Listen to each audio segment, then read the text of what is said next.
The forest was on fire.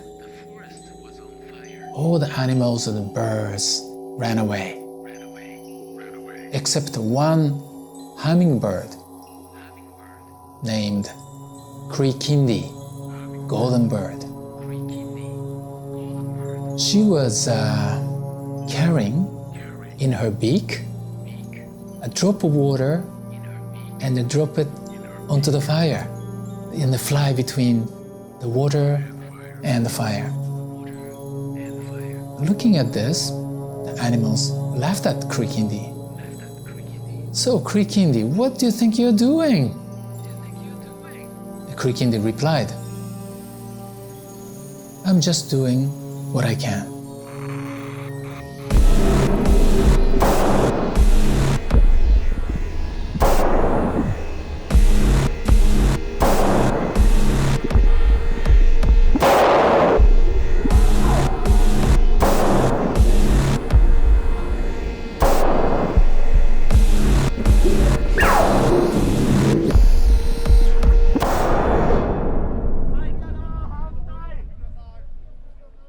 Just after March 11th, one sort of anarchist kind of non-professional revolutionaries planned a demonstration in Tokyo. And people were not expecting too many people gathering there, right? But it was more than 15,000 people gathered. And it was a really big success. And I went there, and most of the people I saw, and I asked actually many people, and they said that it was the first time to be in demonstration. And many young people recognized me through books or somewhere, and they would greet me. They were very happy to see me and my generation there. It was a sort of meeting, as if we were for the first time two separate generations meeting. It was a meeting, kind of reunion of different parts of the society. Oh, it was really beautiful. I felt so good. One of the girls who came to greet me, she was carrying a small placard. You call it placard? Sign, eh? And of course, professional demonstrators, they carry a big one, right? But this young lady was carrying a small one. And I looked at it, said,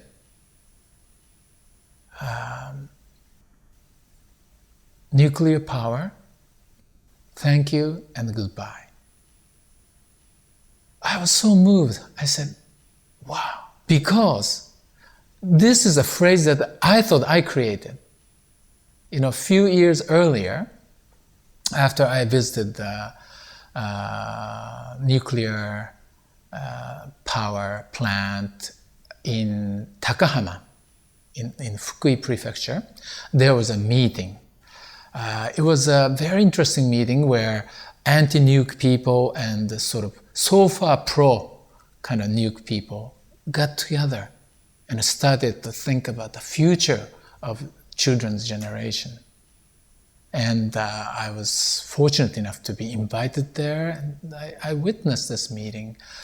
And after the meeting, one of the anti-nuke activists came to me, and she said, my husband is working for one of the pro-nuke industries. And that's how we are raising our children, So for me, she said, as an activist, it's so hard. Whenever I said I'm anti-nuke, it's like, making scars in our own family. So that night, it was a full moon. I was staying on the top of a hill, right? Overlooking the ocean and the little town there. and the moon was rising. And so I made one haiku poem. It was Mangetsuya, full moon. Thank you, nuke, and goodbye. This thank you is so important. I noticed at the same time, many people don't like it. What do you mean by thank you? What do you mean by genpatsu-san? We call it the genpatsu-san, like a Mr. Nuke, or like a sir, with respect. What do you mean, I hate nuke. Some activists say that, right? But I still use this expression. And I want to explain why a bit. Thank you is a recognition of the reality. We are living here. We are using electricity.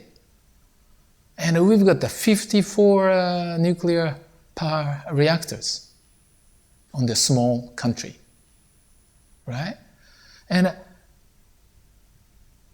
we created all the, social system and education and mass media and politics and education, everything on top of the system, in this system, within the same system. And we have to admit it. Yes, this is where we are. And we have to embrace it. Embrace it. Whether it's ugly or not. This is us. Right? And only after that, we can say what we are going to do. But the big problem is that many people still refuse to just recognize this reality. Albert Einstein said, you cannot solve a problem within the same mindset that created the problem in the first place. But that's, I think, exactly what we have been doing. As an environmental activist, I've been fighting. I've been in the movements against environmental destruction, pollution, climate change and nuclear power, and all these things. And all these problems are now ripened. Just to take any one of these problems, it's almost too serious. We cannot solve any of these problems easily. And many people say that it's too late. And maybe he's right. But I think it's first very important that all these problems have the same roots, and not only environmental issues, but psychological problems. What do we do with this very unhappy society that we created?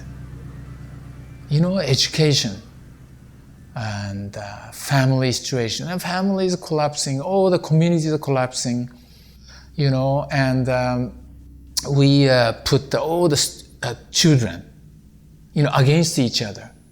They are supposed to be competing and fighting against each other forever.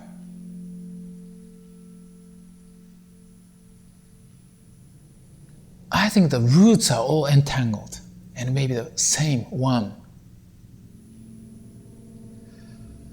So what we have to do is to recognize this root. This is the great opportunity. This crisis is the opportunity. You know, Chinese character, Japanese word that means crisis is a kiki. Kiki.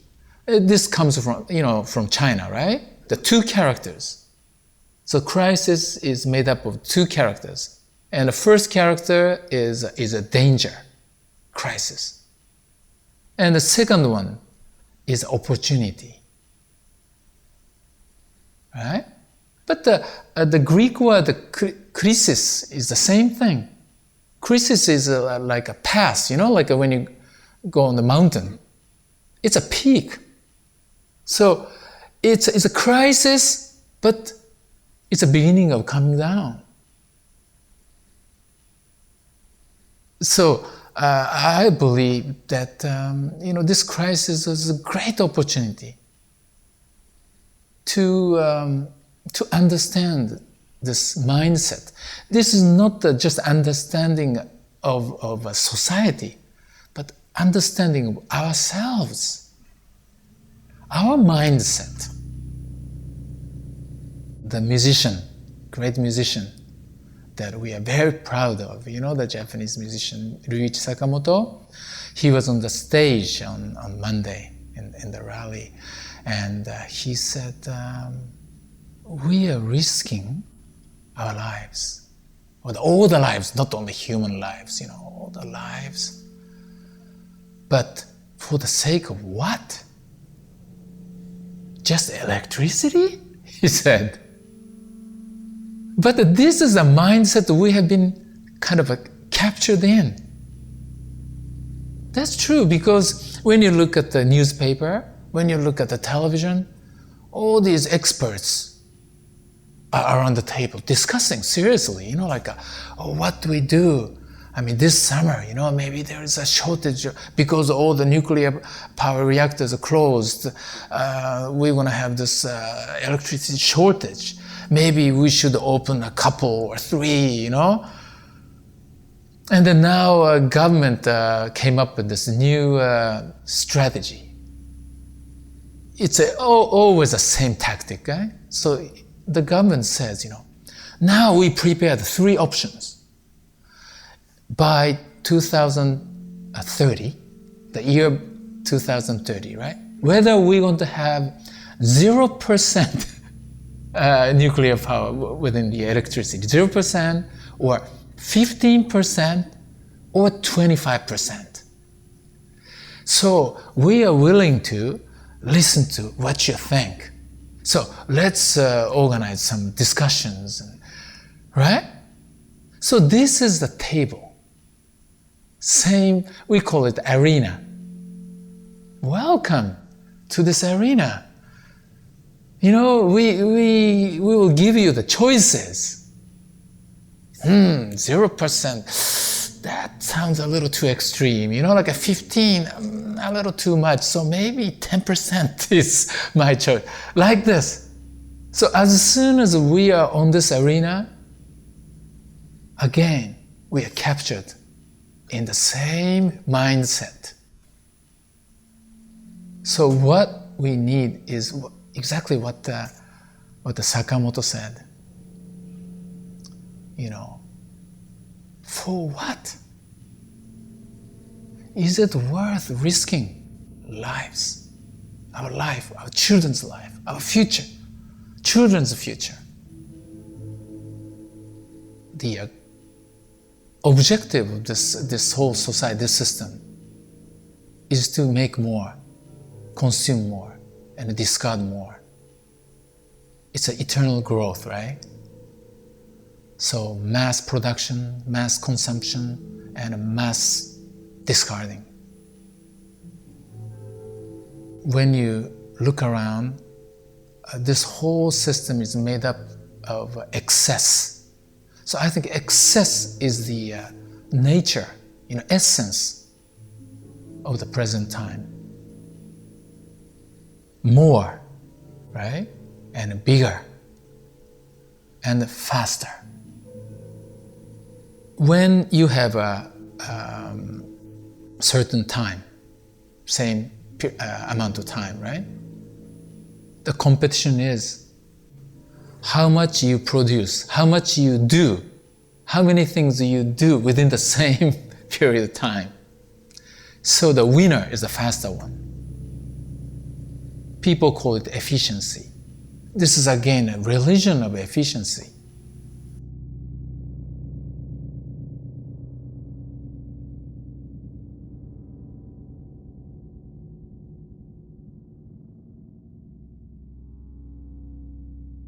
After March 11th, we realized how hollow our democracy had become. It's empty, you know? So democracy was like this kind of treasure box, right? We are carrying it, you know, like this, very there to us. But then after March 11th, you know, we opened it. After many years, you know, nothing in it. It was like that. So we have to, from the scratch, we have to relearn democracy. So that's why we have to go to the demonstration.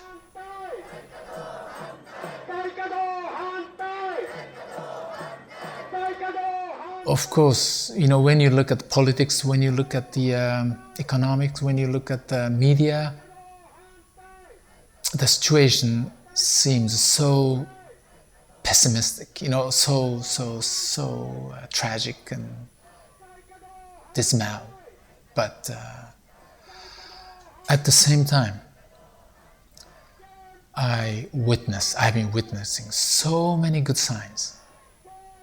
And I can see and feel very clearly that what's happening in Japan all over the place has a strong resonance with what's happening outside Japan.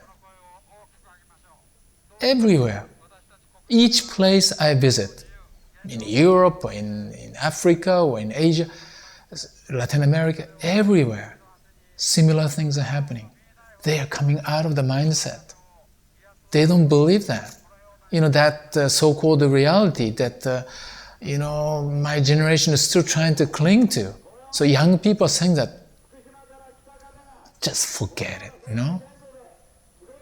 They are not attracted anymore. They are not deceived. These are good signs. I can feel more and more clearly that good things are happening.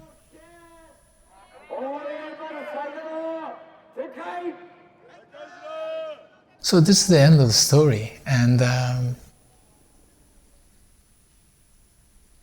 nobody knows what happened, the Krikindi or the forest.